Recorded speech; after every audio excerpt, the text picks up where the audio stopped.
to Fear Coded, a podcast where we talk about media from the horror genre and take a queer reading of a single book, video game, film, podcast, or TV show to explore just how queer horror can be. This month, we're cranking up the heat and talking about Summer Blockbusters. 1 year ago, we burst onto the podcasting scene with our first Fear-Coded episodes. Of course, you already know what we did, but now we're here to reveal that we know what you did last summer, too, as we cover 1997's I Know What You Did Last Summer, directed by Jim Gillespie and adapted to the screen by Kevin Williamson from a novel by Lois Duncan. I'm Marilee. I'm Tyler. And I'm David. Now, before we share a traumatic incident that will change the course of our lives forever, I want to check in with my co-hosts to see how things are going for them in a landscape of horrors that our real world has to offer. What's making you all scared, or what is making you feel prepared? I have come today to tell you that I am prepared. It's rare, I know. And I was going to be scared at first, but then I did something that prepared me. Mm-hmm. And that thing that I did is I watched our Glitterjaw friend and erstwhile creator of excellent children's queer media, Hamish Steele, was streaming this morning on Twitch. And I joined Hamish's stream. And I'm trying to get more... No, I didn't join, like, on screen. I just was in, like, watching. Yeah. And I'm trying to get better about watching people streaming because they seem to really enjoy it as a space. You know, Hamish has some background doing game design, and so it's fun to watch him play a video game and talk a little bit about that. A lot of his fans ask questions that are about, like, Dead End and things that are going on in his life, and it is nice to hear about. I am more interested in hearing about Hollow Knight because that is what Hamish was playing. I had a lot of fun with it. Tyler's partner streams as well. I'd like to try to be better about all of this. I like Hamish's streams because they're a time zone that is nearby to me, and he streams Saturday mornings for the United States, but they're Saturday mid-afternoons for us here in Europe, and it's just it was a really nice time, and I really had fun doing it. That sounds so nice. Yeah. It warmed me. It warmed my heart. Every time somebody follows him, a video plays of wow, now I've lost the name of the woman who these gays, they're trying to kill me. This is embarrassing. I feel less clear. She wants you to eat a hot dog so fucking bad. Jennifer Coolidge. Jesus Christ. This is all staying in. A video of Jennifer Coolidge plays where she just turns to the camera and says, "Hi." And that kept happening as important Metroidvania things were happening in the game. And I kind of wanted to be like, turn this off. This is awful. But it was delightful every time Jennifer Coolidge came up because she is, of course, a queer icon. Mm-hmm. Whose name, for a moment, none of us can remember. I'm sorry, Jennifer Coolidge. It's after Pride Month, now we're in Wrath Month, so we're just too angry to remember things. Too angry for Jennifer Coolidge. Your month was last month, Queen. We are only in Rageville now. So I'm prepared. I want to do more watching people Twitch stream. I don't think that I would be a good Twitch streamer, because I think plenty of people who play on Twitch are bad players. I think that's fun to watch. I just don't think that I am good enough at keeping an engaging conversation happen as I play a video game.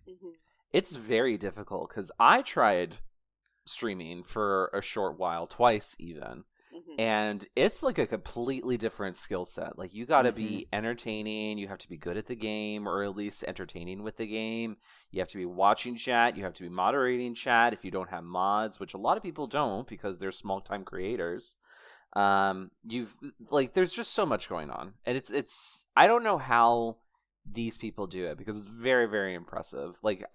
David mentioned my partner Marshall streams, and they're fantastic. I love watching them stream, but I don't know how you can do all that because it's I love podcasting. Podcasting is so much more my speed because we're mostly focused on the same thing, and we're just kind of talking to each other, and we just so happen to be recording while we do it. Streaming's a whole other beast. So yeah. Now, streaming is not the thing I'm afraid of today. What are you afraid of, Tyler? I'm actually not even afraid. Oh, Jesus Christ. Wow. Was there a piece of pie under the giant box that was the trap for me just then? Yes.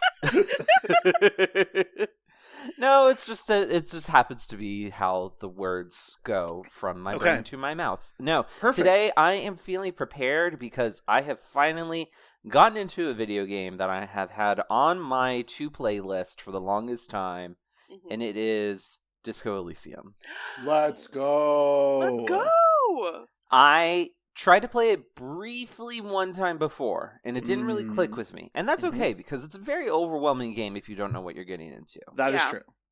But I got into it this time. I feel like I'm in more of a groove, and now I'm just like, I am playing something that is so unique, so interesting, it's so different from other like role-playing games that I had played before.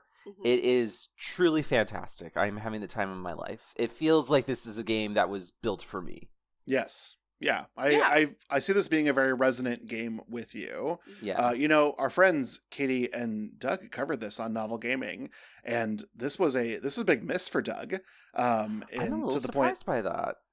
I am too, but I think that Doug's first playthrough was like an ideal first playthrough, and that can really it's a hard game if you have bad luck the first time. If you have bad luck the 6th or 7th time you play the game, you know how to find like workarounds, and it's kind of funny to be this bumbling idiot who fails all the time because you keep rolling a 2. But I think your first experience with the game, you need more successes to start to get the ground beneath you. That makes sense. I think that's actually what happened to me the first time. Was I just played it because I was like, ooh, the funny option, let me play that, and it actually can screw you over if you don't know what you're doing. Like I think you could kind of thread the needle. Well, I don't know, because I'm still like figuring things out. But I'm really enjoying it. I'm just finishing, or I'm starting day 3, I think. And it's really fascinating. Oh, I should probably explain what this game is to the folks at home who might not know it. Disco Elysium is a role-playing game where you play a cop with amnesia after a series of nights of heavy partying, and you are trying to solve the murder mystery of a hanged man behind your like hostel. You're a cop, and you have a partner come with you named Ken Kitsuragi, and I think he's shaping up to be one of my favorite characters I've ever experienced in media. Yeah. It's a wonderful game. There's a lot of mystery. There's a lot of humor. There's quite a lot of emotion. It's a beautifully written game. I highly recommend it. It's very, very unique. Disco Elysium, it's always on sale. It's really usually pretty cheap. There's a whole lot of drama with the studio, which you can look up. Because there's some questions about the creator and the board members who might have screwed them over. But yes, please check out this game, Disco Elysium. Mary Lee, I've talked enough about a video game. Tell us, what are you feeling today? Prepared or scared? Well, I'm a little scared because my answer is prepared. Yeah, it's a trifecta. But here's the thing. I was gonna say that I'm so prepared because I'm really excited. This is kind of like our anniversary episode. We've been doing Fair Coded for a year, and I love doing this podcast with you guys, and it makes me so happy. And I'm really excited for this month that we're gonna do this together and just like remember all of the really good times we've had in this past year. But then I thought about the fact that last month, at the beginning of the month, I was like, I'm really prepared. We've got a great month. It's going to be so much fun. And then I had one of the worst months of my life. Oh, no. Oh, no.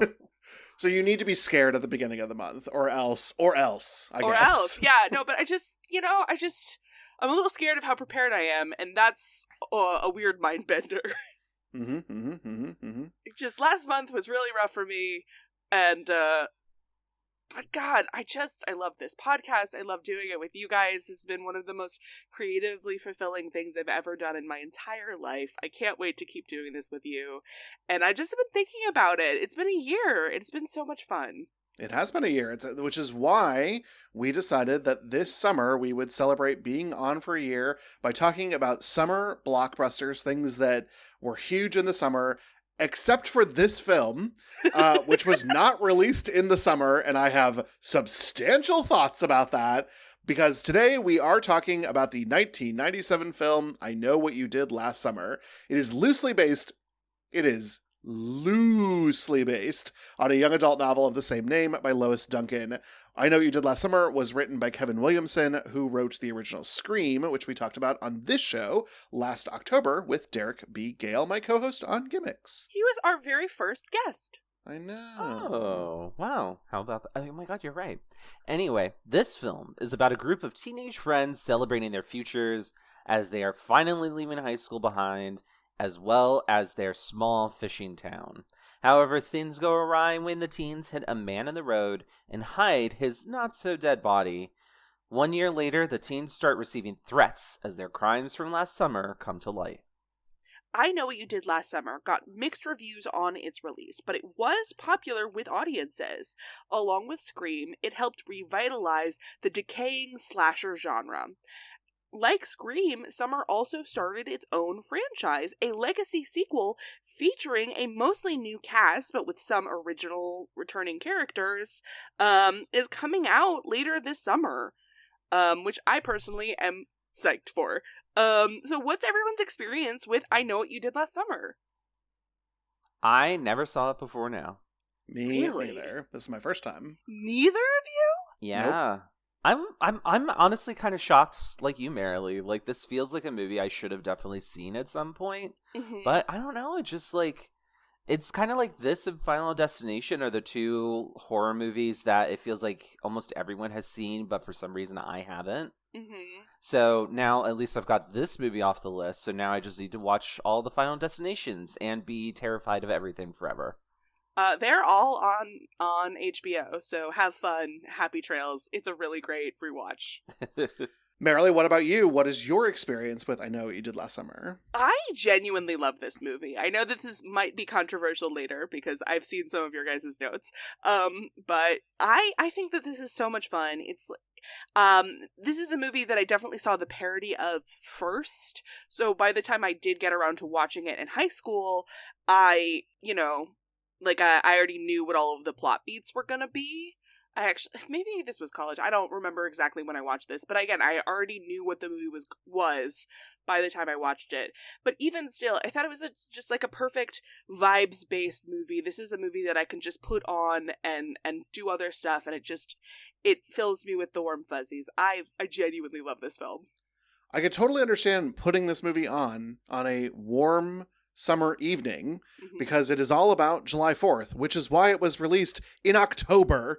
That a lot of the lack of success of the film's release, this had a terrible opening weekend, was that this is not an autumnal movie. No. This is a summer movie. This is a movie about summer, ostensibly. It's got the word in it. Yeah, yes. I Know What You Did Oh my Last God. Summer. Should we even be covering this movie for Summer Blockbusters? Marilee, Too late now. Screamed when I was like, this was released in October. How did Marilee do this to us? This is not even a summer blockbuster. But here's the thing. I strongly believe that this would have been a summer blockbuster should it have been released in summer where it belonged. And I couldn't get a sense. They actually believed this would do well as a horror movie in October because of the horrorness of it all. Yeah. But this is like, does Williamson just have a curse around anything he touches gets like a shitty release? This is like Scream being released around Christmas. Like, this is bonkers ridiculous going on here, gang. Mm-hmm. But the reboot, or the legacy sequel, is coming out July 19th, 2025, where it belongs. Where well, who knows?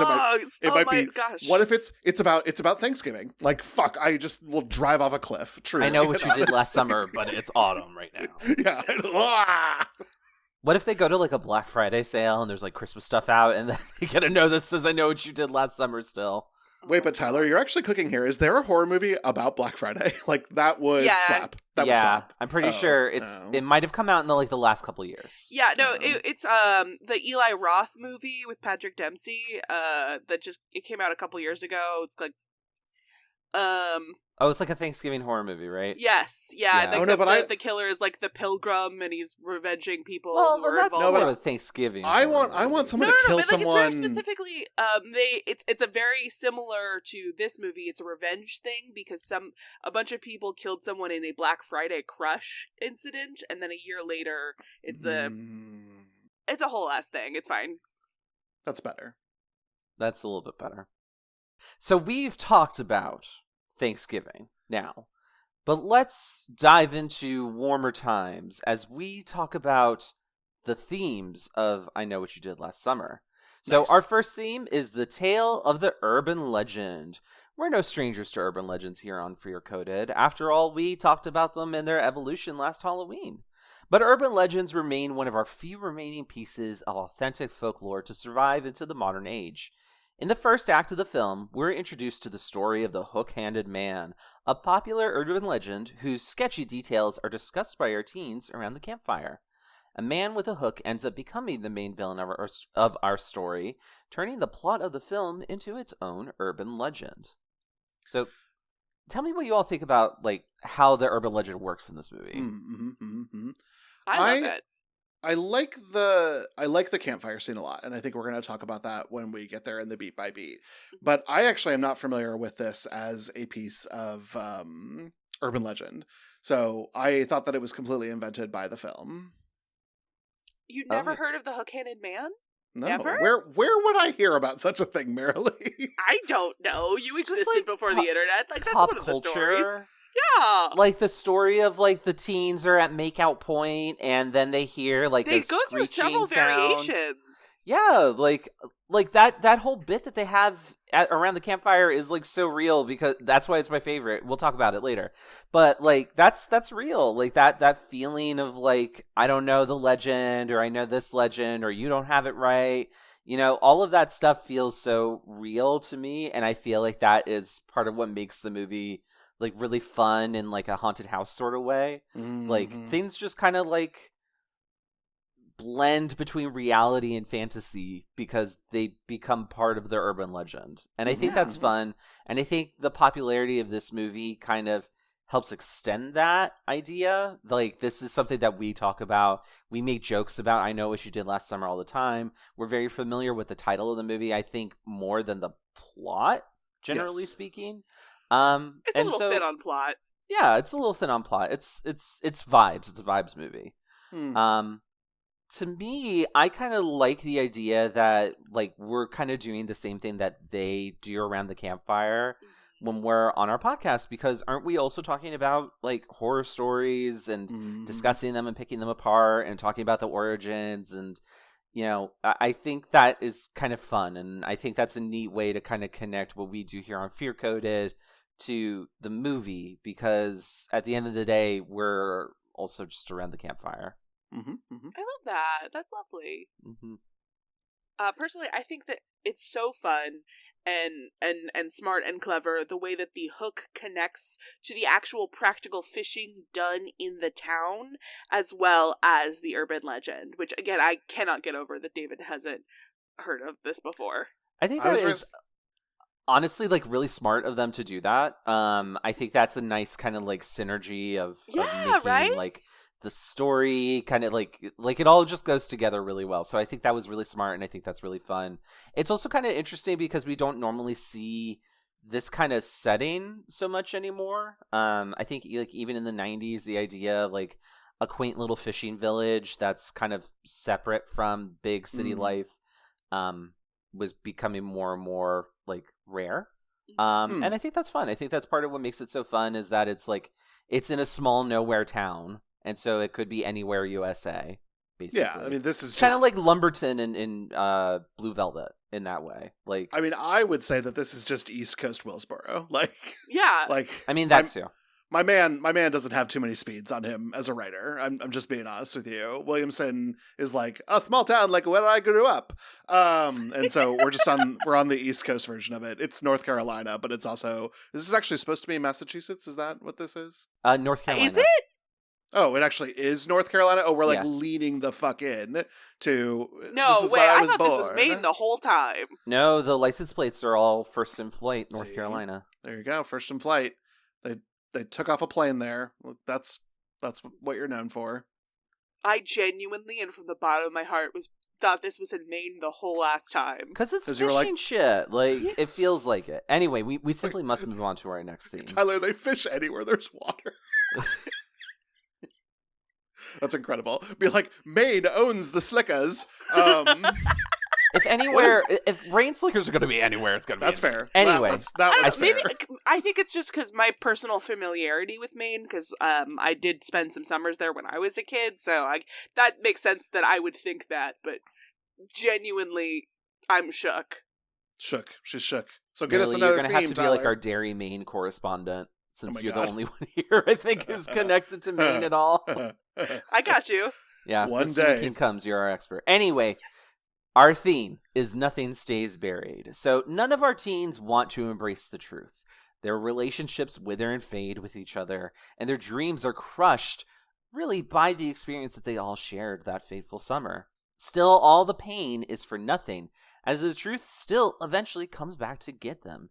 In fact, you really could make the argument that their unwillingness to face the truth at the start of the film causes them far more problems than if they had just come out with the truth. Yeah, I mean, this is where the novel, or the short story, novella, drastically shifts from the story that we get in the film. Is this, like, we must escape our fate, oh no, it is coming to get us, like, fucking the Greeks and their hubris back before time immemorial. Like, this is the oldest story, and that's kind of fun. I will say that sometimes we sort of split how we're going to tell that story, and that's where I think the film gets a little clunky.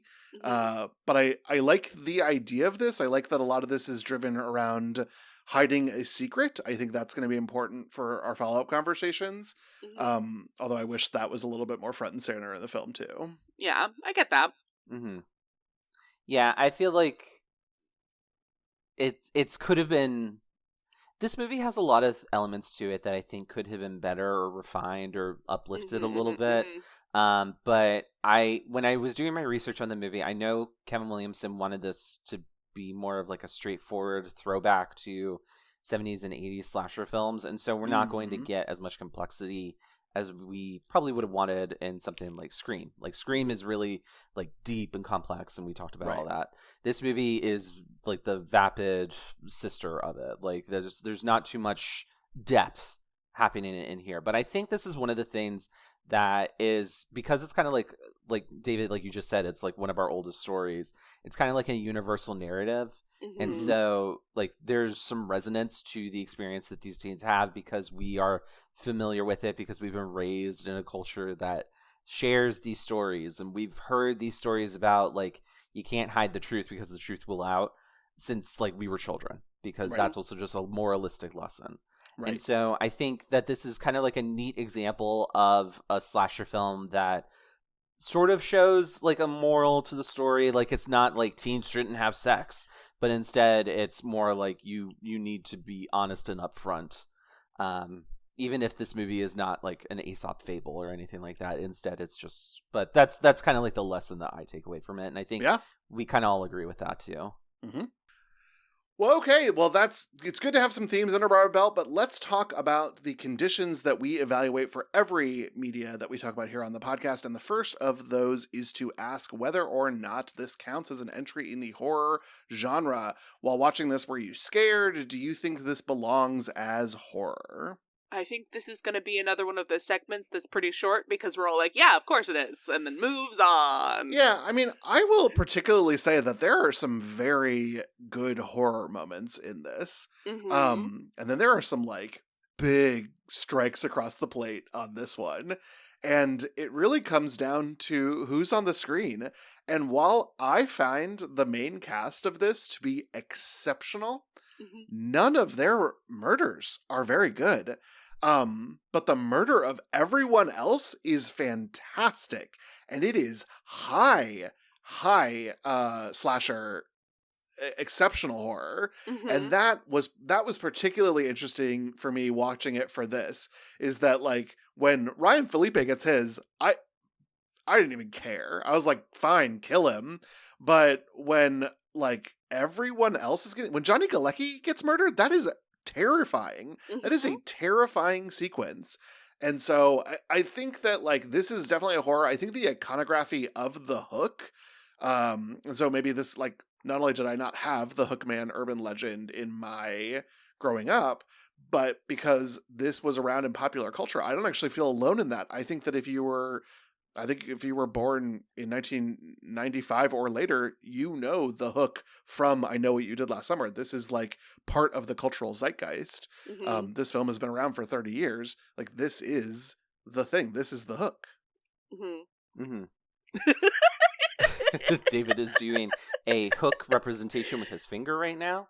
Yeah. It's very frightening. I'm scared right now.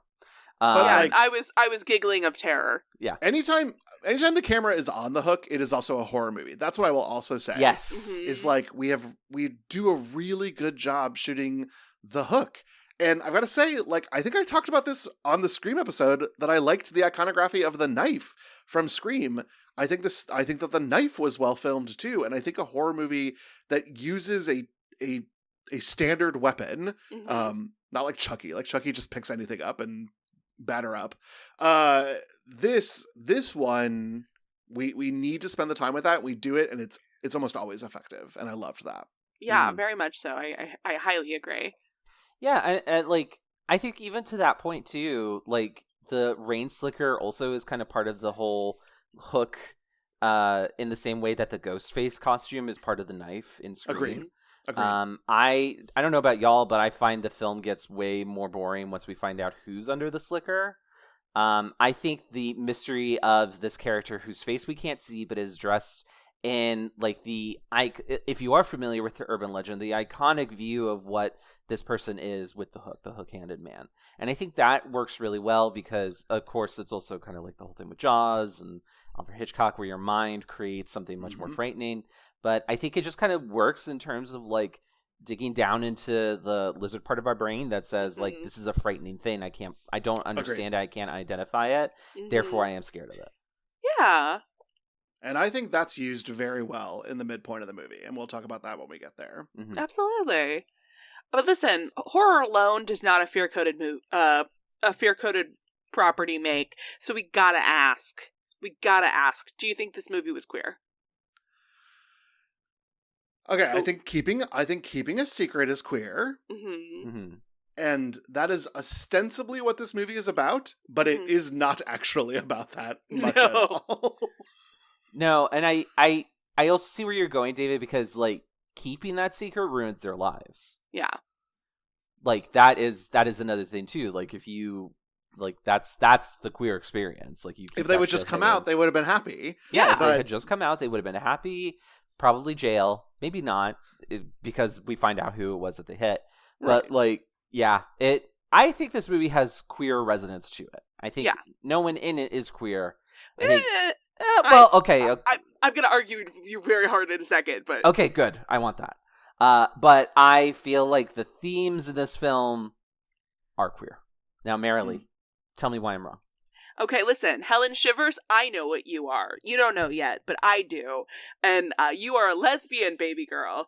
Like, Compet got you so bad, but listening to her talk to her boyfriend about how their 2-year plan and how after her contract, and then they'll get pregnant after he goes rehab, like, the whole thing, and like the way that she connects to Julie versus how she reconnects with that same boyfriend later on, I genuinely think that Helen, had she lived in 20 years, would be like, oh, I was in love with Julie the whole time and didn't realize it.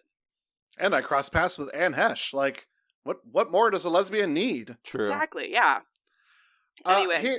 Here's my critique on this one, Marilee, is that I think that when I consider Williamson's work, this is like the antithesis of Scream. And if you look at where the dominoes are falling, we've got Scream, massive hit. It is what puts Williamson's name on the mouth of a bunch of people. He's got plenty of scripts that are in the backlog that he has never made it to fruition for. And what comes after I Know What You Did Last Summer is Dawson's Creek. And this is such a bridge from the queerness of Scream into the uniformly morality play driven. Dawson's Creek, yes, there's smart dialogue, but these are the straightest people who have ever straighted in all of straightdom. Mm-hmm. And Williamson is saying, my insert character has to be the basis of all goodness and morality, and I'm going to make him in love with a girl. And I Know What You Did Last Summer is the bridge between Billy and Stu and Dawson Leary. And that is why I think there is so much heterosexuality at the core of this film that is a little bit hard to get away from the gravity of. And I think that is about Williamson doing this as sort of a my daddy never loved me enough. Fathers are the main villain in this film. Fatherhood is in and of itself pretty evil in this movie in all the ways that we see it displayed. This is a pretty on the page. And Williamson is he is an autobiographical writer. He writes about what he knows, which is himself. And girl, same. So like, I'm not throwing stones from this glass house. My glass house is also made of glass. I can talk about myself all the time, Kevin Boo Boo. But when people analyze your stuff, I'm going to call you out on this. And that is why I think a lot of that gets put into this. His insert character in this is absolutely Helen and Julie, which is why they are better conceived, better written, and we love them more than we love the other two. Yeah. No, I definitely get and agree with that. Like, looking at this friend group, it's pretty obvious that it's the two girls who are best friends and their boyfriends who don't really like each other but will hang out together because this is the friend group now. Oh, I was having massive Until Dawn, why are you even friends? Oh, yeah. Vibes. Oh, yeah. When they were in the car together, I was like, why are you even friends with each other? Who invited Ryan Felipe here? I'm telling you, it's because Julie and Helen, and they're a little too close. This is Helen's in love with her, I'm telling you. And hey, we had the same conversation when we talked about Until Dawn. That's right. We did. We truly did. Yeah. Well, then, our queerness aside, are we ready to talk about this film beat by beat? Let's do it. Let's do it. We began on July 4th, 1996, and a man is looking at a locket as he sits on a cliffside. At the same time, Helen Shivers is being crowned the Croaker Queen, while her boyfriend Barry Cox and his friends Julie James and Ray Bronson look on. In a big teen party afterwards, the friends have a tense moment as dweeby Max tries to ask Julie out before she leaves town to go to college. The friends head to the beach and tell the story of the hook-handed man around the campfire, but everyone has a different version of events. So we just talked about this with the campfire, but it is truly my favorite scene in the whole movie. I think it's the smartest scene. I think it's this film's equivalent to the breakdown of the slasher movie rules in Scream. I think it's just very smart dialogue. We learned so much about the dynamics of the friend group at this point, because in the previous scenes it was just kind of being introduced to them one by one. Here it's like, what is the group like together? And it feels real. It's kind of Dawson's Creek vibes. And yeah, I love it. I think this is my favorite part in the whole movie. Yeah. There is something about a beach campfire as well as the ocean or sea swells nearby, that you're sitting there with fire.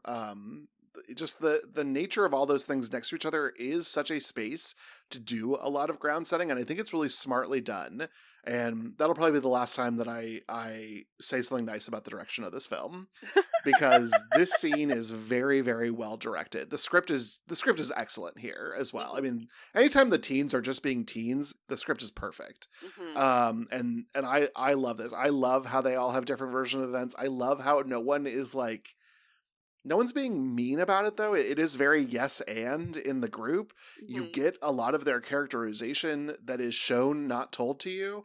And I really appreciate this as some ground setting, and I was very excited for the rest of the film here. Yeah. And I think you can still tell that there's tension, though. Yes. With the friends. Not like you said, David, I don't think any of it's like outwardly aggressive or negative like it is later in the movie. But in this initial scene, like, it feels like you could kind of tell like Barry's a little bit more of the impassioned one. Ray is the one that's a little bit more go with the flow, but is willing to lock heads with Barry.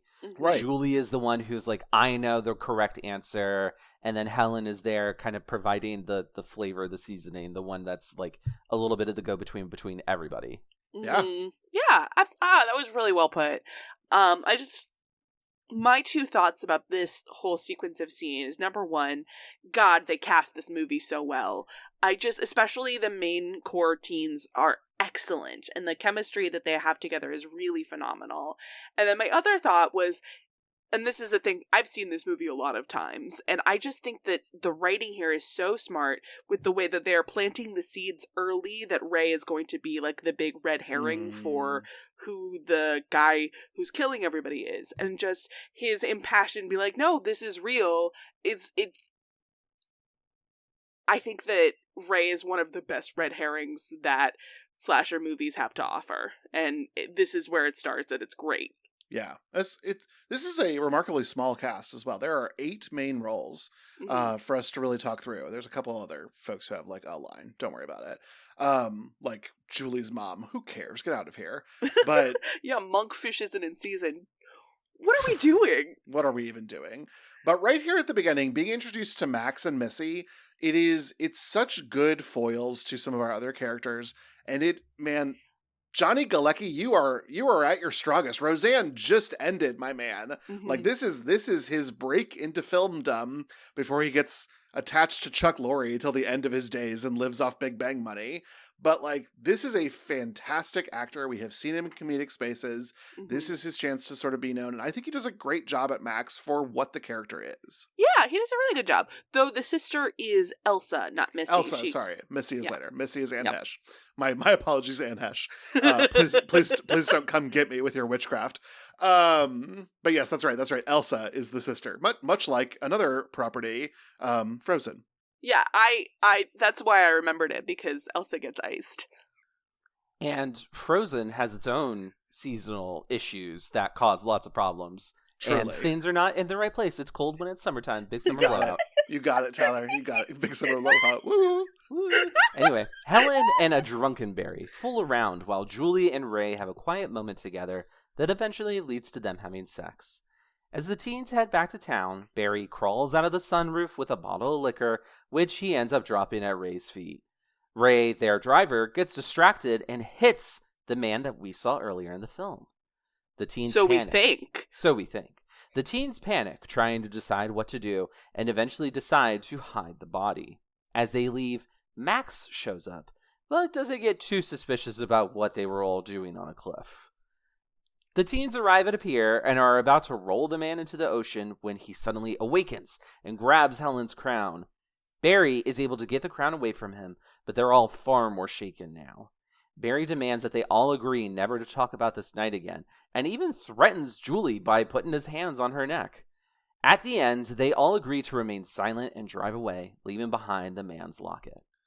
So at first, I was ready to go full into symbolism mode here. Why is he grabbing the crown? Why is the crown so important? We're going to be exploring this idea of like who she is as a regal queen of the seaside community. But then like Helen stops being the main character for the rest of the first act. And then it's the Julie story, which fine, whatever, that's okay. But then like, why make the crown so important otherwise than to just motivate things? And I guess what I sort of had to come to in this is that you just have to accept the character motivations for what they are and not ask any deeper questions about them. Because even the whole set of dialogue of like, what do we do with this dead body? I was like, y'all, this is, we're pushing on it a little bit of my ability to sort of accept this at face value. Yeah, absolutely. I kind of thought that the crown was there to signify, like, as a that's how the man knew that Helen was involved, because she was just crowned queen. He remembered grabbing a crown, but it's never like that's spelled out. So you could kind of see like the crown being grabbed and is kind of quote tainted, which then affects Helen's character as we see after the time skip. So the dreams of the fantasy are not real. They've been ruined in some way. All of their lives have been ruined by this moment. But So I love that. I love that, Tyler, because if you had taken it to that point, then Helen gets the note because you tie the crown back to Helen. It's the way in which the killer does know who they are. It allows the audience to have this whodunit experience. I don't need the movie to be a whodunit. This can be Friday the 13th. People are just getting murdered and it's kind of fun.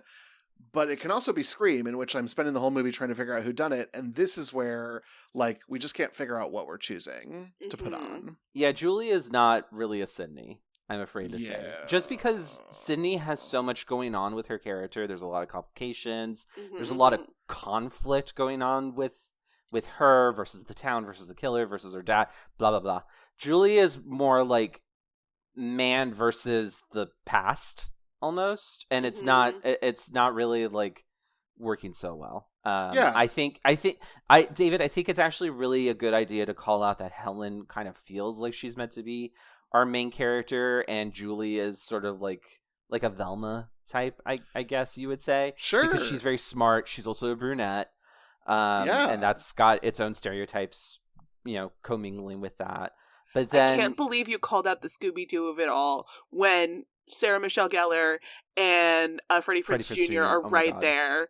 Yeah, you're right. Wow. And Ryan Felipe's drunk, which may as well be stoned. It's Scooby-Doo, merely. Yeah. These are the Scooby-Doo characters. They just did Scooby-Doo, and they're trying to figure out who done it. This is actually Scooby-Doo?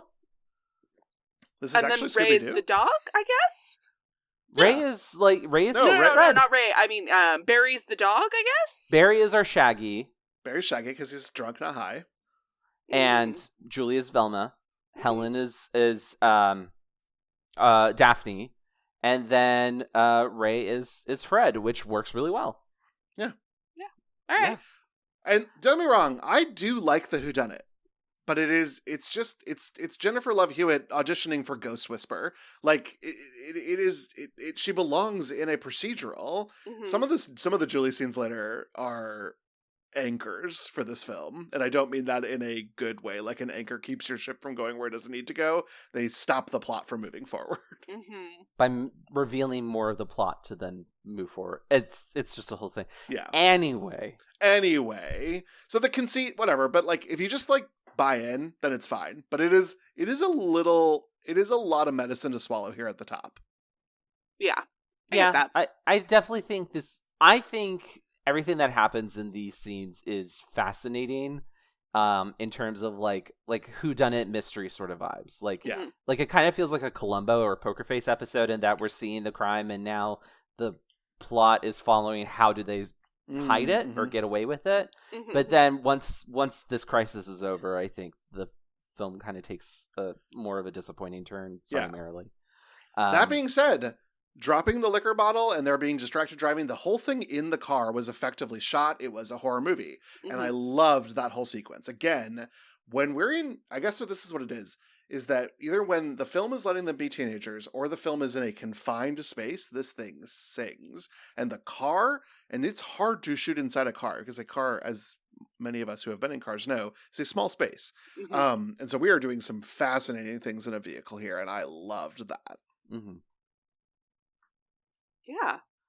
Well, a year later, Julie is struggling in school. She heads home, discovering that her friends failed to follow their dreams and are still living in their hometown.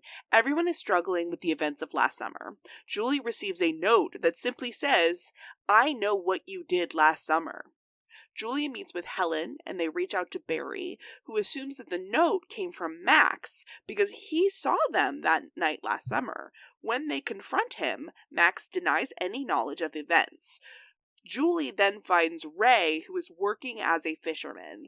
Ray wants to get back together, but Julie can't bring herself to do it due to the trauma and runs away. That night, Max is killed with a hook, and Barry is attacked by a man in a rain slicker.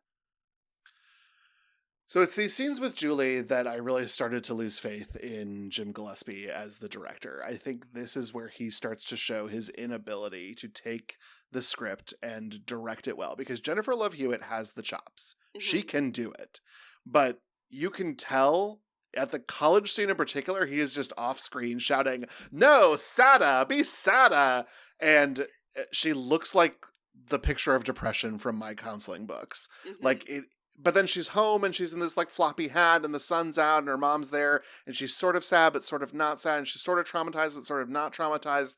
And we've just lost the character in a lot of this, and but it's all direction. It's not acting. Mm-hmm. It is all direction. I think unfortunately we're also told a lot of things rather than shown. Like we only really find out because Julie talks about it that like her grades are slipping. We don't really see anything that kind of gives that away. Julie's whole vibe is just like, I am traumatized. Right. And I do agree. I think Jennifer Love Hewitt, she's got the chops. I think she could have been given some more opportunities to display like some subtleties with acting. But I'll also admit I haven't seen too much of that in her like film over or however it's pronounced. But like, I just think like, yeah, I think Gillespie kind of struggles here. I think this scene, I'm jumping ahead a little bit, but I think when Julie is talking to Ray and Julie ends that conversation and she turns around and kind of walks and then breaks into a run, that to me was the moment where I was like, oh, the directing in this is not the best. Because it felt very like high school play almost, which is a shame. I don't want to bash Gillespie that hard, but I do feel like the movie is like worse for his direction. David made a very funny face. I don't like being mean. And you shouldn't be mean, but the world has judged his overall product as a director, and it has not been great. He will even team up with Williamson again for a film called Venom that didn't. Oh, he did Venom? Yes. Dude, this movie sucks. I hate this movie. I think the two of them in particular, because Williamson Williamson needs Wes Craven. Wes Craven directs the shit out of Scream. Mm-hmm. Scream is a fantastic film. I think Williamson needs a better director than Gillespie is able to be. That's fair. I respect that. Personally, I saw that, like, Julie walking away and then breaking out to run. It was, like, that made me giggle. Like, that's camp to me. Like, that was funny. Yeah, So, to each their own. Mm-hmm. Yeah, no, I'm with you on that, Marilee. I'm trying to think of, like, am I rethinking this? Should I rethink this movie and see it more as campy than bad? I think if you enjoy camp and you see camp in this film, I think you're gonna have a great time. That's how I like to view this movie. I think it's a campy, fun time. I suggested this because I thought that the joke of "I know what you did last summer" for our anniversary episode was gonna be fun. And that's the whole time I've just been thinking camp classic. Mm. Let me look for the camp. I will look for the camp in this because maybe I'm just being overly judgmental. There is certainly some camp that will happen in a later scene in this movie. So yeah, I'll keep that in mind. Thank you for that, Marilee. Yeah, absolutely. I'm happy to provide. I'll just say that again, this is more Williamson than Gillespie here, but I think that Hewitt acts the hell out of this tiny little bit where she says, I don't hold you responsible. I'm responsible for my own actions, but I don't want to know you either. And I think that that's really great. You get where she's been coming from this whole year, and that's why she doesn't want to talk to these people that are involved in this. She blames herself for what happened, for going along with it, but she just doesn't really want to be involved with these people anymore because to her, they've shown their colors, she's shown her own colors, and she doesn't like what she's seen here. And I think that feels also real. It's also setting up for me that this is a film that's about Julie. Yeah. This is about Julie's trauma, what she's doing to get over it. It sets her up as a final girl here in Act 1, which does get delivered later. We do have a little bit of a POV problem in the second act of the film. Yeah. But for now, this is where camp gets a little difficult to me because we are in perfect horrorville for this Max kill sequence. Yes. The photography of the hook being on the giant block of ice, the hook not being on the giant block of ice, the steam from these crab steamers, which why would you put crab steamers where you keep ice, but don't worry about it.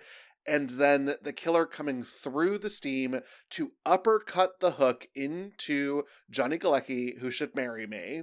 But to kill Max it's gruesome. It's horrifying. We do some amazing blood work on this. The Foley is great. The sound design is great. This kill is so fucking good. Yes. Yeah, it rules. I totally agree with you, David. God, I should have realized it was Carolina. They've got it's crabs in all of the pots. They were crab fishing. What was I thinking Maine? That's on me. Maine. Yeah, but not the point is lobster. The lobster. Yeah. Shellfish. But yes, to get back to the kill scene, I agree. I think it's the technical high point of the movie, in terms of like killing and cinematography and everything that you just described, David. I don't even have anything more to add except total agreement with you. I think it's fantastic. Yeah. I also think Johnny Galecki is also just like a good murder victim. Like he played that very well. He did. So major props to Gillespie for doing that. I think he nailed that for sure. Yeah. And this is my second favorite set of the film. I loved this ice house crab steaming place. Mm-hmm. Before we move on to our next scene, I do kind of want to talk about like potential queer themes in this area, because I mean, we're now dealing with the consequences of what it is like to keep a secret and how that can ruin you. So I think if you are, let's say you're a queer baby listening to this movie, and listening to this podcast. First of all, hi queer baby, you're going to love being gay. Yay, it's great. But I think like this idea, this is very resonant. Like if you hide something, especially if it's something that you share with other people, I think that can make it either easier or so much harder. Because if it's easier, then everyone's kind of like sharing the trauma, sharing the stress, but you're communicating. And in that way, you've kind of formed a community. And I think that's, if it's something that we keep on coming back to when we talk about queerness, it's that we create our own community to protect ourselves and survive. In this case, we kind of see what happens if you break apart and you just individualize and you like keep everything contained and you don't try and talk to anyone who might be like experiencing something similar. Your life falls apart and you become a more miserable person for it. And I think everyone, like Barry is such an asshole. Like we haven't really talked about that too much, but Barry has taken a personality shift ever since like the car accident, because now he is just like total dick vibes. He and Helen aren't together anymore. He just seems kind of like a rich baby, and we see that toll that it takes. Just the worst aspects of him are spread outward, and I think those foibles in everyone manifest. And so like I think being queer is like that. If you keep that shit inside, then you're going to end up becoming like a miserable person. You're probably going to become nastier potentially, or sadder at the very least. And it's better to come out and share that. Yeah, there's still time. Yeah, and we do better as a community than we do as ourselves. And that again, a fun conceit of this movie is that they are worse when they are apart and then they get back together, but then they get killed. So it's hey, but they're working on solving the mystery, and if they hadn't gotten back together, then everything that resolves in this movie wouldn't have happened. Yeah, they would have gotten a Great Dane in a van and explored the country, and that's just a different sequel, Tyler. Just a different sequel. Well, the teens meet in Barry's hospital room. Barry exclaims that he didn't see the attacker's face, only the slicker. He accuses Ray, but Julie ends the argument. Barry refuses to admit to their crime, and Helen suggests looking for a friend or family member of David Egan, the man that they think they hit. Julie finds a living relation, and she and Helen go to find out more information. David's sister, Missy, says that the only person who ever came around after David's death was a nice fellow named Billy Blue. The girls leave, but Missy seems suspicious of them because they are being very suspicious. Terrible. Horrible. Mystery Inc. would do so much better. The next day, Helen awakens to find most of her hair chopped off by the man in the rain slicker. Listen, I feel like the impact of the hair thing is lessened by Sarah Michelle Gellar looking immediately incredible in all of the following scenes. This reminded me so much of that scene in the Barbie movie where Helen Mirren is like, you maybe should have cast someone other than Margot Robbie to make this point. Yeah. I didn't even know that her hair was cut until later someone's like, your hair was cut. And she looks the same. Yeah. I was like, okay. To be fair, she lost like 4 inches, but give her a pixie or something. You know, Sarah Michelle Gellar would have rocked that, and it communicates that her hair was cut off a lot more than the just over the shoulder look she ends up rocking. I know, it ends up looking very modern. Yeah, she looks great. She still would have looked great, but it would have been more effective if it was a pixie cut. Yeah, I actually want to talk about this with the next scene, so I'll hold my comments on the hair beyond that. But just to rewind the car a little bit, Anne Hesh jump scare. Wow, it is 1997, my girl. When I was doing my research, I saw that they originally cast Anne Heche because they were like, we need someone who can be extremely effective with very limited like screen time, and it can also be scary. And I think Anne Heche actually accomplished that so well. I think she's great. She's the highest performing actor in this film, without a doubt. I think she is the one that is able to communicate her. I think she's the best performer, if I'm being honest. I think everything that happens is like, it's just plot for the sake of plot, so I can't really like speak to it too much, except that like the set was cool. I liked Anne Heche's performance. Jennifer or Julie and Helen are terrible at this. They're very bad at interrogating somebody. Yeah. Here's my supposition. Their little like code names for each other. I thought that was cute. My God. Because they love each other merely. That's why they have code names. It's their pet names, really. Here's my supposition, Tyler, on your analysis, and I have come around to agree with you. Not that I wasn't agreeing with you, but I have come around and I now fully endorse your position. I believe Gillespie probably gave direction to all three of these actors, and Jennifer Love Hewitt and Sarah Michelle Gellar, both being new actors, were like, yes, this is what I will do. Yes, I may have been on a soap opera for many years and I was in Kids Incorporated, but I'm taking the direction that I'm giving. And Anne Heche was like, bitch, I've been on Broadway. You don't tell me how to do my job. And that is why that performance seemed so different. Because that's what I noticed, is it seemed different. And I thought, does it seem different because like this is the world's most famous bisexual? Or does this seem different for some other reason? And I think truly what it was is I think she probably was like, oh, thank you for that note. And then she did whatever she wanted to do. And, or maybe Gillespie was like, I can't give notes to Anne Heche. Like, that's highly possible. Yeah, I think that's fair. I do think like the setting is kind of weird though, because I know North Carolina does have some swamps, but it felt way more like bayou vibes, like sketchy bayou vibes, and that Anne Heche was basically like a white voodoo priestess. Yeah, I can't get into that because there was some like weird vibes with like who her character was and like the way, but she has to give out information. She has to do the plot thing. I get that in a spooky way. So like I guess I could see like we don't have any better ideas, so we'll just make her kind of like a swamp witch. Yeah. Well, like cut chickens and stuff. If you cast Anne Heche, why wouldn't you make her a swamp witch? That's fair.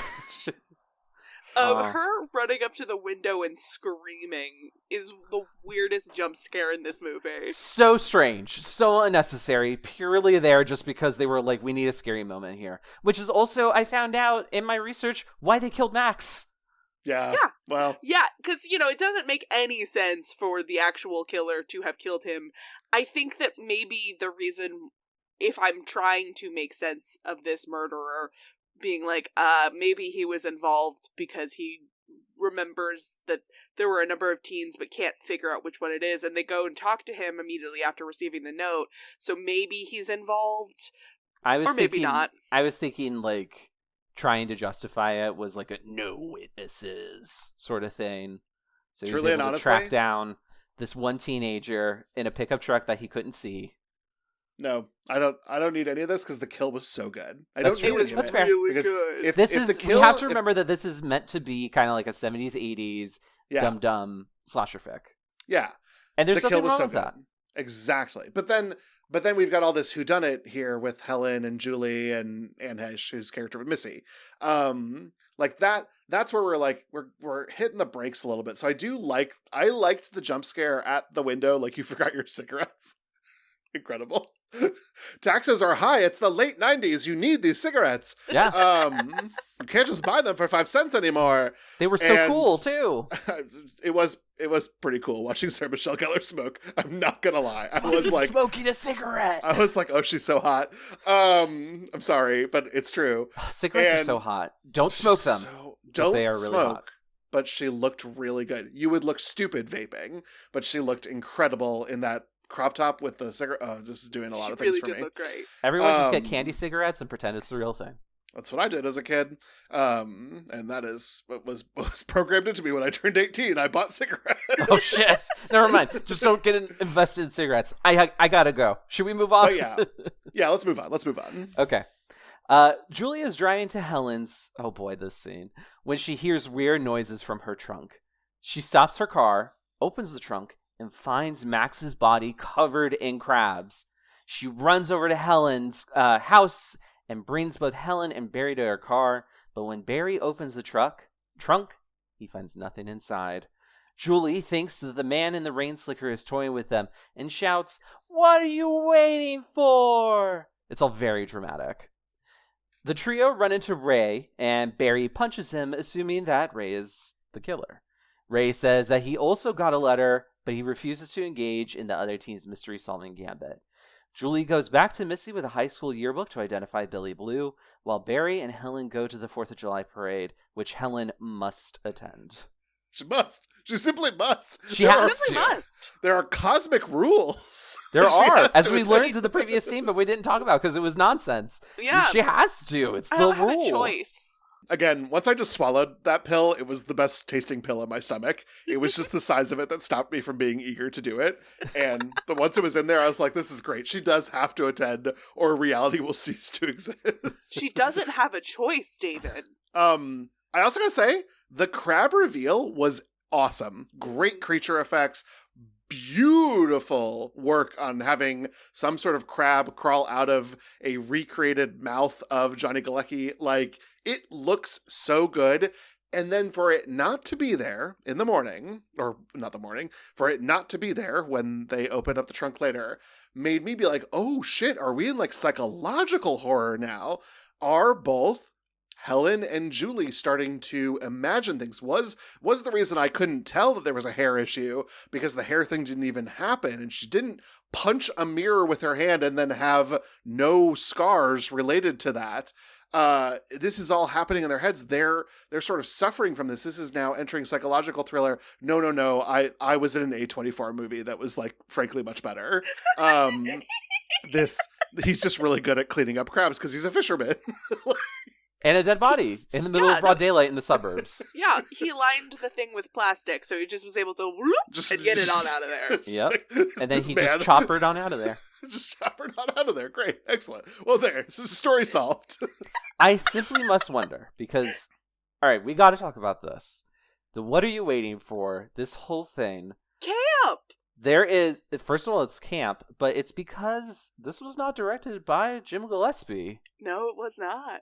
It was Marilee, do you know the whole story? Because I only know bits and pieces. I don't know the whole story. I know that it was a kid was on set. I don't know if, for what reason. From what I recall, a child was, won a contest or something to direct a scene in a movie. And it just so happened to be I Know What You Did Last Summer. And he was given a chance to direct a scene where something happens in the movie. And so he directed this whole thing with Jennifer Love Hewitt spinning around going, "What are you waiting for?" with the aerial shot. It's extremely campy, and that's also why it feels so kind of weird, because it was directed by a literal child. I love it. It's my favorite sequence because it is amazing. First of all, again, Jennifer Love Hewitt can do it. So if the kid's be loud, be panicked, wonder where that's coming from, she is taking that direction and using it, which means that a literal child is better at directing Jennifer Love Hewitt than an actual director. If the movie had all been this, I would have loved it way more, because then I totally would have bought into the camp of it all. It's a camp classic. It's not, though, because we just have this one scene directed by a literal child. But I love it. I love What Are You Waiting For? I think she does a really good... I know that it's camp, and I know that we have canonized it into the world of camp, but I also believe it coming out of Jennifer Love Hewitt's mouth. yeah. I believe that she's challenging this force. I believe that she's pissed. I believe her going on a final girl journey. I could see Neve Campbell saying this in Scream. Yeah. Yeah. And that's the first time I felt this way in this movie. But then what sucks is that I feel like we don't ever get to see this Julie again. No, because she's solving a mystery. She's a fucking detective for the but rest even of the at the end of movie. the movie, it feels like it's the same Julie that's been solving the mystery the whole time, as opposed to the Julie that has more emotions. Yeah, you should have put that kid on the boat with them, because she could have used a little bit more of like some badass. I'm a bitch. I'm a lover. I'm a fighter. Kids love I'm a boats. mother. Yeah, Kids love boats, so they should have done kids love boats. Episode title. it. At the parade, Helen spots a man in a slicker. Barry gives chase and tackles him, but it's only an old fisherman. Also camp. Yes, exactly. That is incredible. I loved that. Helen spots the real man in the rain slicker on the roof, where he holds the hook ominously. Loved it. At Missy's house, Missy threatens Julie with a knife. However, she explains that David died by suicide rather than murder. David accidentally killed his fiancée Susie, and the whole town blamed him for it. Missy produces David's note, but when Julie sees it, she recognized the distinctive handwriting as belonging to a threatening note that she received. It wasn't a suicide note, it was a death threat. Julie tries to inform Missy of this, but Missy denies it. When Julie says that she saw David's tattoo, Missy says that David never had any. And Julie realizes the truth. The man they hit wasn't David. Okay, let's start with the high highs, which is this parade. This is incredible. I love Helen being on like high alert while being exposed. I think there's a lot, if we think about Williamson writing this as the insert character, there's a lot of queer readings of having everyone's eyes be on you while all you're looking for is an exit door. I loved that. I loved the conceit that like everything she sees is a threat, and she sends her hired muscle after the threat, and only for it to not actually be the threat. This is all very yummy and good and shot excellently. I loved the parade. Parade, good. And then we throw the emergency brake to follow up with Julie's story. And I mean, we have hit a wall here, gang. Outside of Anne Hesh dangling this knife, like gravity and Anne Hesh are connected together through some sort of cosmic force. She's barely holding onto this, and it's still staying upright. It is incredible. And that's what makes it look threatening, but it's not actually. She's just cutting fish because she lives on the bayou. But this whole thing, which you need for the whodunit part of the plot, but we've slammed on the brake there. We're not cutting back to the parade frequently enough for me to remember that's going on. We've gone to another dimension. And the Avengers on this planet are fighting Thanos while the Avengers on the other planet are fighting the army. Like it's too much. It's too far away. This is where I really lost the momentum. And this is another failure of the director, which sucks. Because later we do this right. And it's weird that we do it right later and not here. Yeah. I do think that the directing in this is fun. It reminds me of another movie that we're going to talk about very, very soon. That also takes place on July 4th. I think it nails the sort of small town vibe as a result of that. So I think the staging, the blocking here is all really good. I think the whole thing with her having to be on a parade float, I think it's shaky, but you know what? I buy it. We exist in this world. This is the rule. Yeah. She has no choice, Tyler. She had no choice, but Barry did have a choice not to tackle an old man. So, but I buy Barry going to tackle this guy in the slicker because that's what we know, and we know Barry is very impulsive and violent and aggressive and so on. So of course he's going to tackle the slicker man. I'm going to lay the fault at Gillespie once again, but the direction that he gave this poor old man, it made him look so like, this is an old man with a capital O and a capital M. And it's just like, it came off very silly because Barry is still really intense. Meanwhile, there's just like a scared poor old man under him, that it comes off as very campy to me.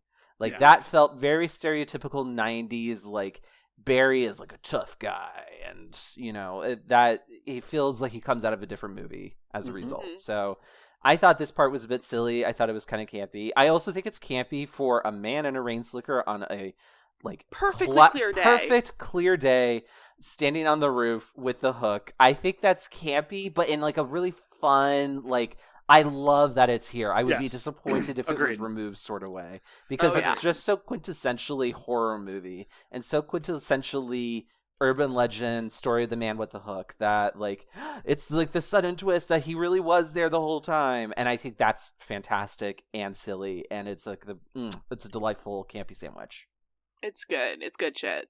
It's really good. I also like that he like holds up the hook to her. Yeah, should be like, not only am I real and here and a threat, I'm actively threatening your life right now with this hook. And like, and maybe they've done it in Scary Movie, and I either don't remember it or haven't seen that one. But I was so surprised he didn't like point at the hook, point at her, then point at the hook, and then point at her, because a slide across the throat motion. Like we were almost in that level of camp. Like it was almost comedy of him being like, "Here I am with my hook." But it was scary because of Michelle Gellar, because of Sarah Michelle Gellar giving me the reaction that she gave me. I was still in a horror movie, and I liked and appreciated that. Yeah, I'm going to talk about this in the next scene, but I think from this point on, Sarah Michelle Gellar, we talked about she's like a newer-ish actress at this point. But oh my god, she can act scared, and I'm not used to that because on Buffy she almost never acts scared. But in this, she seems like a legit woman in fear for her life. And I think this is where we start seeing that performance. And I love every time we see her on the screen as a result. Yeah. Listen, Sarah Michelle Gellar, icon. We all love her. She's had an incredible career. It seems like the upcoming one where I don't think that she's gotten enough credit. I don't think she's gotten enough work, even still, with her iconic stuff. She deserved more work. She should have been bigger. She's an incredible actress. Well, at the Miss Croker pageant, we get more of Helen as she watches a terrible performance. But just when she thinks it can't get any worse, she looks up at the mezzanine and sees Barry get murdered by the man in the rain slicker. An incompetent cop comes to investigate, and he concludes that Helen was making it up and then drives her home. On the way, we're mercifully spared much more cop screen time as he is quickly murdered by the man in the rain slicker. Back at her home, Julie investigates Susie's death by using, like, early internet. Like AOL keyword murderer.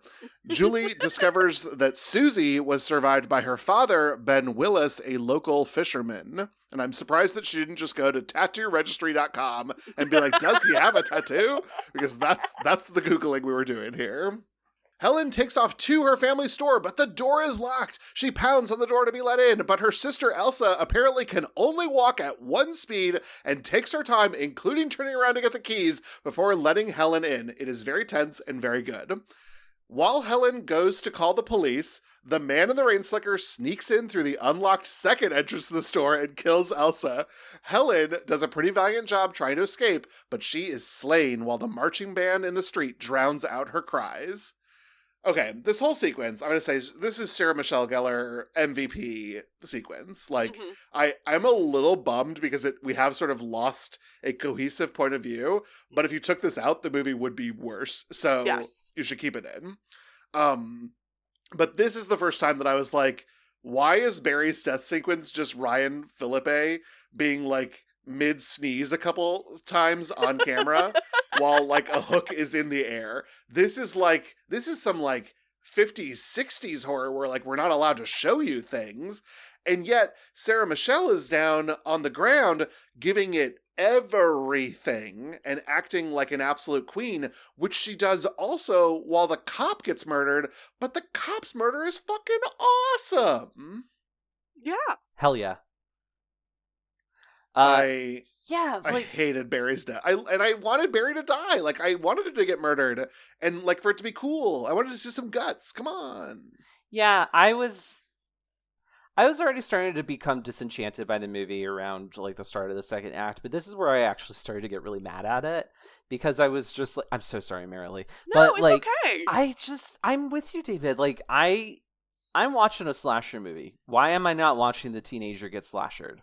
Max's death was way worse. It almost feels like, knowing that was added in later, it's kind of like they looked back at the Barry and Helen murder scenes and they were like, we could zhuzh this up a little bit. Yeah. And which is why Max's death is so cool.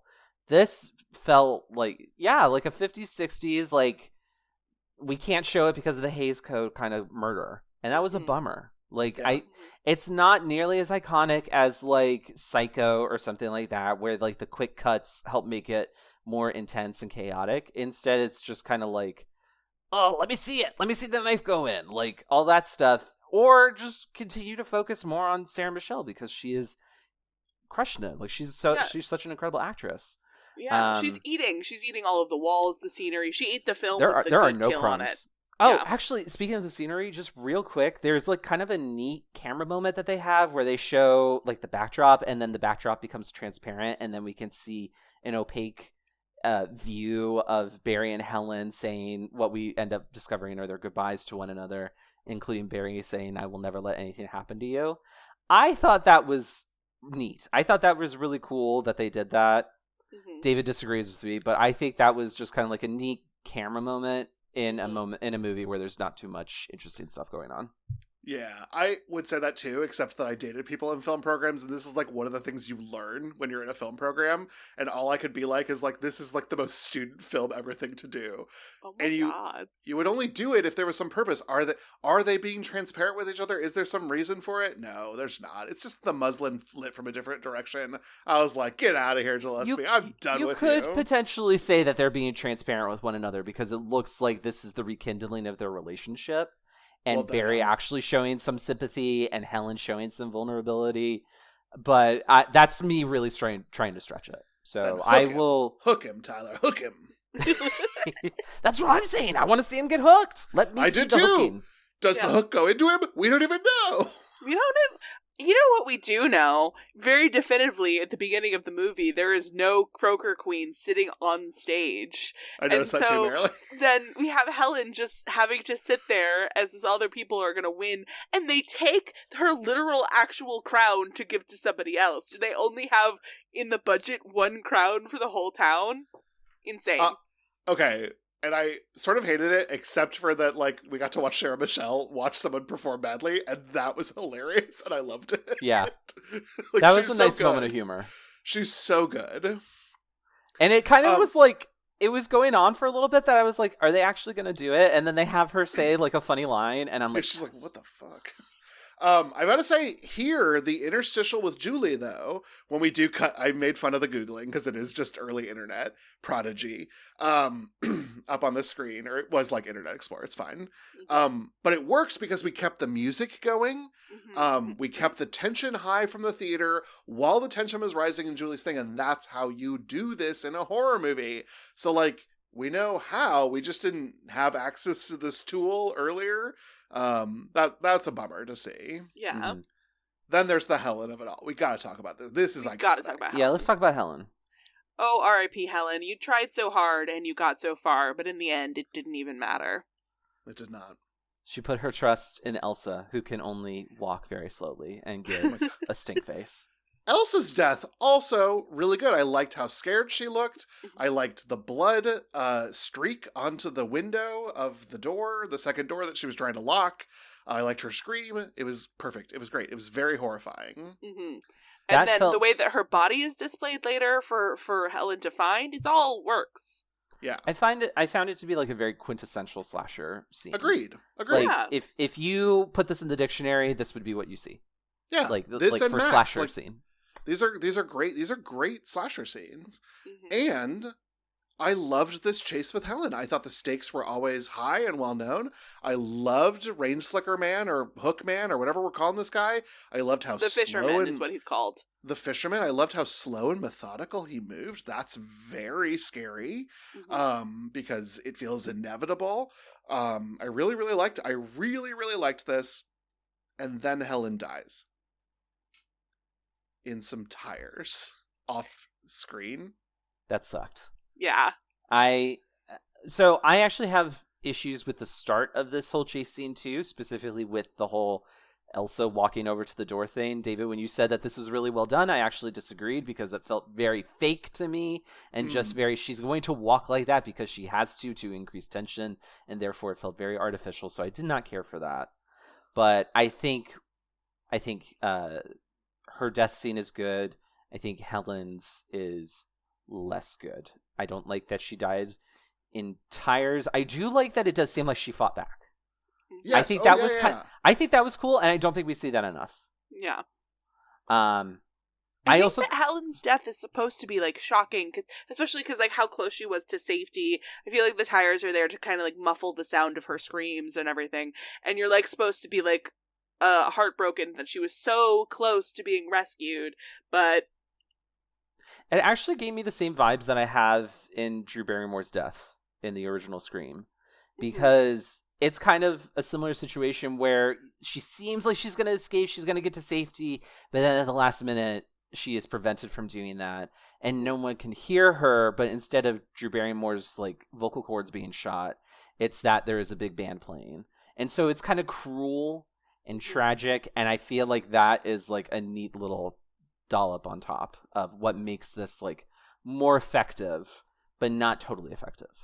Well, I agree with the tension, Tyler, but the problem is that I saw Drew Barrymore's guts, and I didn't get to see Sarah Michelle's guts.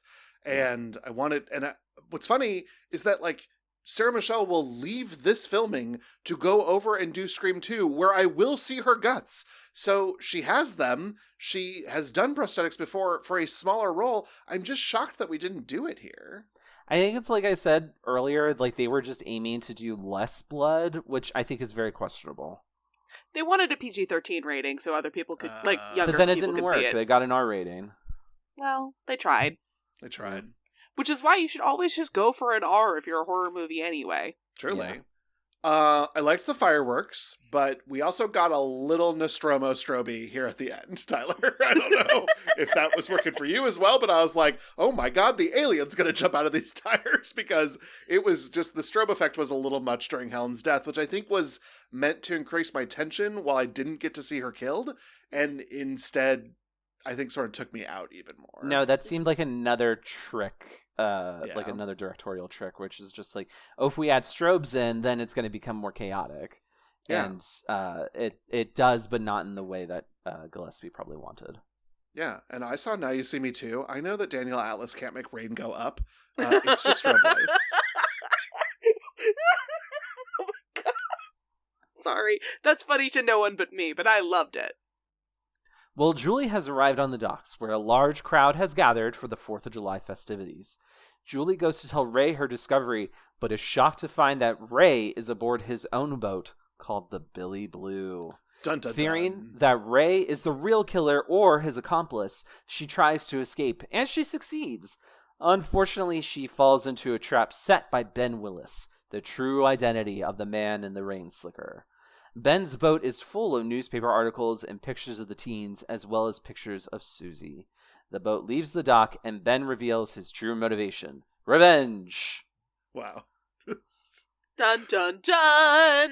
The news article, like, I like the reveal, because I do like the end of the whodunit being here. I feel like I have lots of enemies and I don't keep enough media about them pinned up on a board. This man has been, like, following these people and displaying it on his boat that is also a death trap. I don't know. This is a little, like, but it's camp. This is a little campy, which is kind of fun. Mm-hmm. Yeah, this scene feels like it would have been very easily parodied in Scary Movie, you know? Yeah. Like, it just would have been, like, not just articles about the teens, but also articles of, like, Ray won the pie-eating contest on the Memorial Day gala, you know, like some bullshit like that. Yeah. I think it's, yeah, I'm going to be honest with you, Marilee. I am going to have to disagree with your statement that Ray is a good red herring. To me, it felt kind of transparent the entire time that he was not the killer. I never bought it, maybe because it's Freddie Prinze Jr. and his performance in this is mostly with his eyebrows. But yeah, I just never bought it. I don't think the story did a good job of compelling me to think that. I thought it was the guy that they hit for the longest time, so the twist that it was actually someone else works for me, but it was never going to be Ray to me. I just felt like that. That's fair. Yeah. So when Julie goes to Ray and sees that his boat is called the Billy Blue, I kind of figured that was what Billy Blue actually was this whole time. Was like, oh, it's like the name of a boat or something, like, and that like belongs to the killer or something. But I never thought of Billy Blue as being like a real person. And so then when we do see the boat, but then we see that Ray is the one who owns the boat, the twist kind of fell out from under me. So I didn't buy into the red herring. I think anytime we see Ben from this point on, it's so like, brother, you are trying so hard here. You're trying so hard, but you just can't be scary to me. Okay. I liked his performance, but again, Tell me why do you find it like so compelling? Because maybe I'm missing it. No, you're probably right. I like this movie. I've bought into it. You guys are much harder sells than me, so it makes sense to me that you don't like it. I just thought that this guy is absolutely off his rocker nuts. Yeah. And because like he is not a serial killer because mostly he kills people in the street, but like this 1 year wait between everything, like the 4th of July is clearly very important to his pathology, and I've also seen the sequel, so I know how absolutely crazy this guy is, and I don't know, I just bought it. I wasn't thinking about it too hard. I simply purchased what was handed to me. Okay, that's totally valid. I never say these things like I'm trying to denigrate you, by the way. It's always just like, no, I just disagree. You know? No, I get it. I get it. I'm not taking offense. I know that I am very easily led. Well, you're both wrong, because I bought the red herring and I didn't find the guy menacing. So I have a third different thing, and I will be denigrative. No, I won't. So I once he's unmasked, but I feel this way about Ghostface, and we talked about this on Scream. Like, it's a different vibe once you're no longer occluded. Yeah. And his vibe is a little bit more like I have lost tenants with reality because of my nature of seeking vengeance, and I will use that to hurt and kill you, but it's a lot less scary than when he was a guy with a hook and I didn't know who he was, and he moved slowly but methodically and always forward. He's a little bit teleporty on the boat, although the boat is my favorite piece of decoration in the film. I love the set of the boat. The boat is incredible, and I'll talk about that more in the next sequence. So I love him on it, and he is menacing because the set is menacing, but his face doesn't... There's something missing in the performance that I'm not getting enough crazy eyes, or I'm not getting enough scowl, or maybe he needed to study with Freddie Prinze Jr. because he's doing nothing with his eyebrows, which is kind of unfortunate because I need a little bit of eyebrow furrowing and like I now see you are my prey, I'm going to get you and I'm going to gut you with this fishhook. He's also stopped like posing with the fishhook. I need to see the fishhook more. I do think that that's true. I think that the fishhook is so iconic to this movie. It suffers when the fishhook isn't like right in front and center. Whenever the fishhook is not on display, I should always be asking, where is the fishhook? Exactly. This is Betty Davis and Joan Crawford. Truly and honestly, I love that fishhook. In fact, I loved the sequel they did to this, which was Moana, where he searches for the fishhook. I liked the recasting more. I think they did a better job with this guy. A little bit of a tonal turn. Wasn't expecting the musical sequence. Okay, I gotta go. I can't. But Marilee, you're next. No. Oh my god. Yeah, take me out of the boat, Marilee. I want to be on the boat. The boat, okay, the boat. Listen, we all crave the boat, which is why next week's going to be very fun. I love the boat. So Julie runs and hides throughout the boat, but Ben and his hook are always close behind. Ray recovers and chases after them in his little skiff, but Ben always seems to have the upper hook, which is very funny, Tyler. Thank you. Thank you.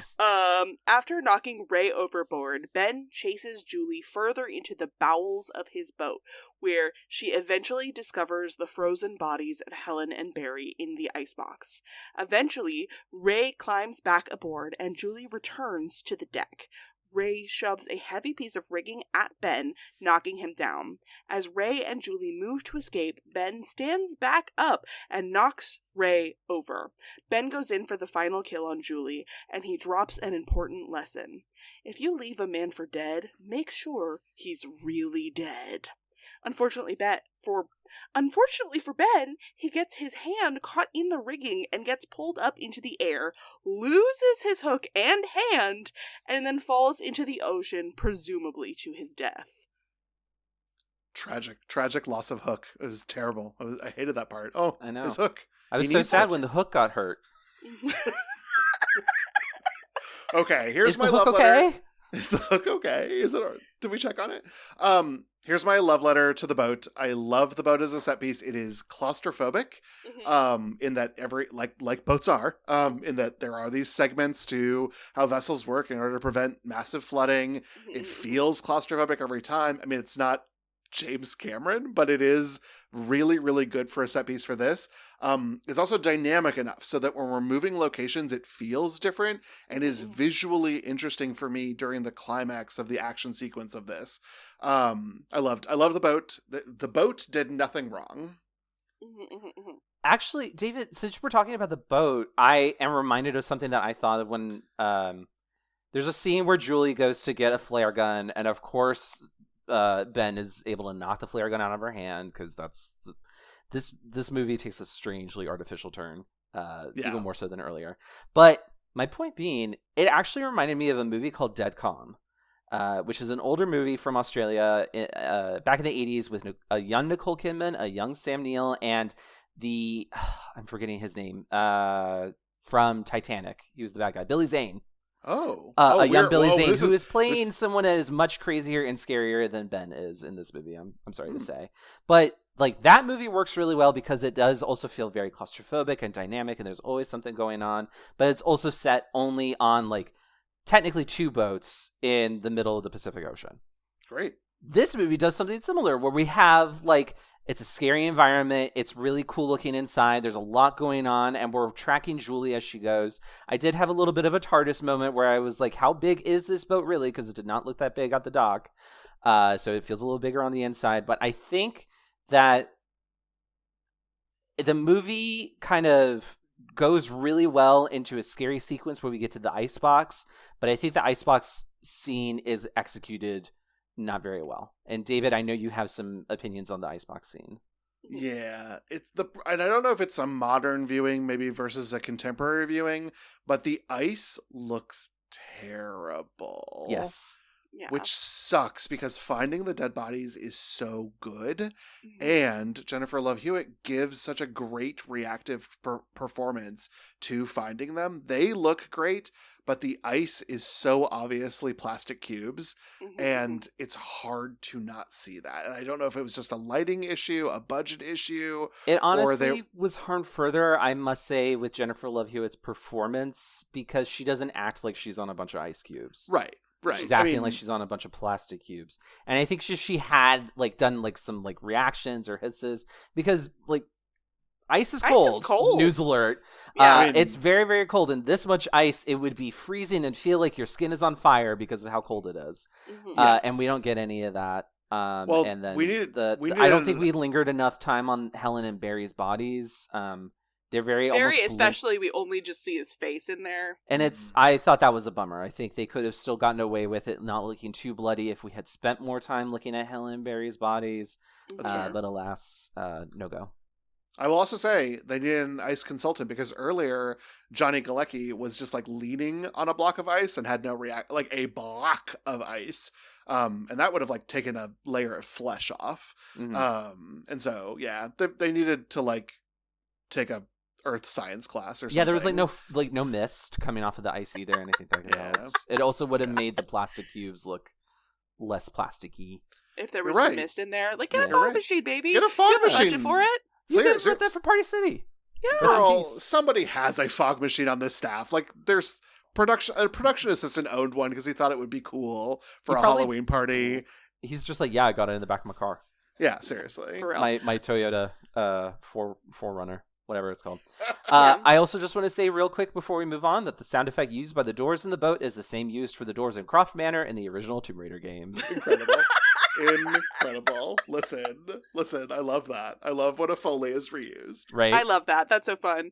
Real quick, before we move on, I do want to point out that the Legacy sequel, which is going to be coming out pretty soon after this episode comes out, Sarah Michelle Gellar was like contacted by the people who are going to be making that movie, and they were like, hey, what can we do to get you in this film? And she was like, my body was on ice. I could not be more dead. You cannot have Helen Shivers come back. I'm so sorry. And she put her foot down about it, but they tried. God bless them. I love, though, that her name is Helen Shivers. They could have made it work. They could have found a way. Yeah, maybe like a Mr. Freeze situation. Maybe. I think that she should show up in a dream sequence, but what do I know? Well, I have read ahead, and it appears that the film sequels deal with zombies, so it doesn't feel like death is a permanent situation. That's the third one. We don't talk about that one. Okay. That's a different other thing. Don't worry about it, David. Well then, for now, in the original, we are back at the dock, and Julie and Ray share a tender moment as they realize that they never truly killed anyone last summer. Ben had killed David, and they had struck Ben after he did the deed.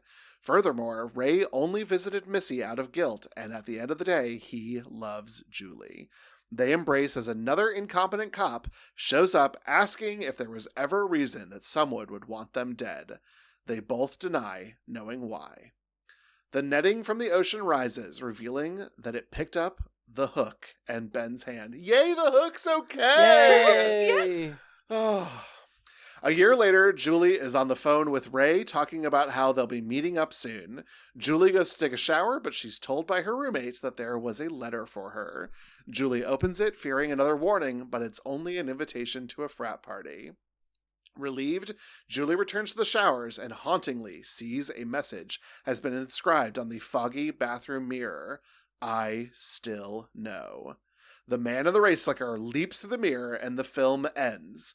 1.5 seconds go by and a boppy little ditty called Hush starts playing, and I was like, no, it's too pop. It's too pop over the credits. You just tried to scare me at the end, and then you were like, la da da, la da da, la da da da, ooh. In the late 90s were like that. The economy was great, but morally and emotionally we were all kind of struggling a little bit. I was like, what is this credit song and why was it so fast? Give me another 2 seconds of black. It's okay to have an end of a movie. When you're right, you're right. When you're right, you're right. But otherwise, I did like the little denouement. I thought it was a nice little ending, and I liked a little ooh, someone's in the back of a mirror. Ooh, spooky. I simply I think he was maybe in the shower. I don't know. It's revealed to be a dream sequence anyway. It doesn't matter. I was gonna say it's got to be a dream sequence or a hallucination she's having. It is a dream sequence, so don't worry about it. It is so all right, let's talk about the doc. So Julie and Ray are there. I think that everything wraps up too neatly for them with the whole we didn't kill anyone, and then the cop coming by and is just like, is there any reason why someone want you dead? And then they lie again. Yeah, they learned nothing. They learned literally nothing. Absolutely no lessons learned. Not a thought in these pretty little heads. Yep. I think the whole thing with the hook is great, with it coming out of the ocean. I think that is just so fun, and the fact that the hand is still attached is just hilarious. And then they say something about don't worry, they always turn up again sooner or later, talking about Ben's body, and it's dun dun dun. Yeah. There's the movie. There was. Needed a July release. Bummer that this came out in October. I had a good enough time. I'm really glad I've seen it. I truly am. I don't know that I'll ever go back to this. I don't know that I'm going to put it on every July 4th or every October 13th. Was it a Friday? It was a movie released on Friday the 13th? I don't know that it was a Friday. Why wouldn't it be? That's a good question. That's a good question, Marilee. Are we all looking up Friday 13, 1997? Let me make sure that it was Friday the 13th. Sorry, October 17th. It wouldn't even be Friday the 13th. That was a Monday? Why would they put the movie out on Monday? Who would do this? Explain yourself. This is what I'm saying. This is what I'm saying, everybody. Oh, yeah, the feels. This is why we were sad. Candle of the Wind. Princess Diana had just died a couple months ago. Oh. Yeah, 97. Aw. Wow. It was also Columbus Day, and we hate that guy. We do hate him. He's in the bad place, thank God. Mm-hmm. Okay, so how did we feel about I Know What You Did Last Summer in terms of horror or queerness after our conversation? Are there any other final thoughts for our episode? I liked the conversation that we ended up having about camp, but all the camp felt incidental, and that's kind of a bummer. If it had been intentional camp, I think I would have been really into this being like a queer masterpiece. Mm-hmm. I'd love to know what this child is doing today. I hope that they went on to direct films as an adult of actors spinning and yelling things to the sky. So good on you, child.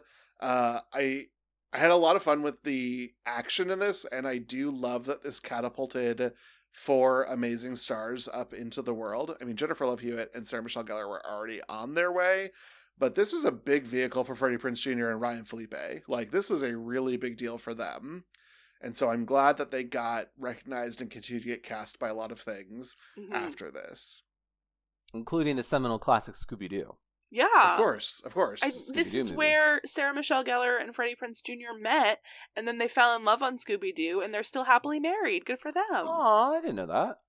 Yeah. That's so cute. Aww. I do like this in sort of the terms of their love story. I do appreciate that a lot. It's I really liked that Sarah Michelle Gellar and Robin Williams were in that sitcom, even though the sitcom was garbage terrible. Mm-hmm. But I loved the thought that one of the last experiences that Robin Williams had was being with Sarah Michelle Gellar. And that warms my heart. That is a good person to be near, even if you are in a dark and painful place. Yeah. Yeah. What about queerness, you guys? Did we have any other thoughts? Have we changed our minds? Is this movie more or less queer? David's making a face. I just feel again, The Secret has a potential of being so queer, but as you both mentioned, no one learns a lesson at the end about secrets, and so it takes the wind out of the sails of that sort of queer reading of this. Mm-hmm. And again, I simply must say that on Kevin Williamson's journey of I'm going to write these 2 super gay killers, and then I have to make a 45-minute dramedy on the WB about these rich kids in Massachusetts. This is such a proto Dawson's Creek situation that it can't help itself for being completely anti-Scream and being too heterosexual. I love the reading of Helen and Julie being a thing. I wish that Helen had not been killed and then stored in plastic to never live again. Yeah. It's very Laura Palmer of her, actually. It is very. How dare she? Yeah, how dare she? I actually do think that there is a little Dawson's Creek reference in this movie also, because they call the pier Dawson's Pier or something. Dawson's Beach is the beach where they have the campfire. And that is, of course, Dawson's Creek won't come out for another year, but the script has already been rolling around for Williamson for years, and he's been shopping it since 1994. And so it feels very... I have only a couple names. I will also say, props to Tyler who wrote the notes on this one. The names here are sort of the baby book of white names. And it's a little hard to remember. I mean, Elsa even has a weird name and I couldn't even get that one right. Just Julie, Susie, David, Barry. It's a little hard. Mm-hmm. Yeah, I mean, we could probably talk about this movie and some interesting race choices. We only have one black character in the entire movie. If you want to have a race conversation around I Know What You Did Last Summer, you should wait till the second one, because things get fucking wild. Well, good way, bad way? This is a surprise for David for later. Oh boy. Okay. Well, Marilee, I don't think we have anything else to add. Would you please take us home? Yeah, I just want to say that thank you for coming on this journey with me. I just thought it was a funny joke. Thank you for coming along. I know that you didn't like this movie. I stand by it as a great vibes-based film. And thank you for indulging me. Of course. Especially because, again, I did no research. I just suggested it, and we built the Summer Blockbuster theme around a movie that is not a Summer Blockbuster. Sorry. I mean, truth be told, we really only picked the name because it was like, oh, it would be funny if we covered I Know What You Did Last Summer when we're talking about our anniversary episode. Yep, yeah. That's 100%. That's exactly what happened. We're going to be 100% transparent. We did no research. Until we did this episode, and then we did like a little bit of research. Yeah, then Tyler did the research. Yeah. Anyway, thank you all so much for listening to this episode. Please remember to rate, review, and subscribe wherever you get your podcasts. We know that we know what you did last summer, but you can know what we do this summer by following us on Instagram and Blue Sky if you're coded pod. And this podcast is, of course, a proud part of the Glitterjaw Queer Podcast Collective. If you'd like to listen to other queer media podcasts, check out the full roster of Glitterjaw shows at glitterjaw.com. And join us next time, because we're going to need a bigger boat as we dive continuously into Summer Blockbusters with the granddaddy of them all, Steven Spielberg's Jaws. But for now, we will simply say goodbye. Bye. Happy anniversary.